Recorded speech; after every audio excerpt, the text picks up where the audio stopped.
आज की इस वीडियो में हम बात करने वाले हैं कि आखिर क्यों खेसारी लाल यादव आज अपनी पूरी फैमिली पे पाबंदी लगाना शुरू कर दिए। जी हाँ, वहीं खेसारी लाल यादव की फैमिली जो पहले खेसारी और उनकी पूरी फैमिली भी मीडिया के सामने आती थी, लेकिन आज खेसारी लाल यादव नए साल पे अपनी फैमिली को सामने नहीं ला रहे।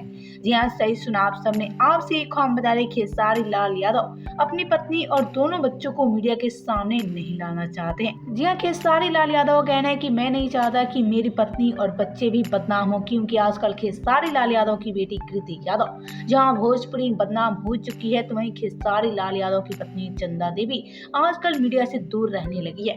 यह खेसारी ने कहा कि मैं काफी ज्यादा परेशान रहता हूँ अपनी फैमिली को लेकर, क्योंकि भोजपुरी इंडस्ट्री वाली मेरी पत्नी और बच्चों को काफी ज्यादा बदनाम करने की फिराक में लगे रहते हैं, और ऐसे में सबके चक्कर में आज खेसारी लाल यादव नए साल पे अपनी फैमिली को मीडिया के सामने लेकर नहीं आ रहे हैं। यह खेसारी लाल यादव का कहना है कि अब मैं कभी अपनी फैमिली को अपने साथ लेकर नहीं आऊंगा, क्योंकि मेरी फैमिली आजकल काफी ज्यादा बदनाम हो चुकी है। पहले तो आपसे एक हम बता दें कि अब खेसारी लाल यादव अपनी पत्नी और दोनों बच्चों को मीडिया के सामने लेकर नहीं आएंगे, क्योंकि खेसारी लाल यादव आजकल काफी ज्यादा डर चुके हैं बदनामी से।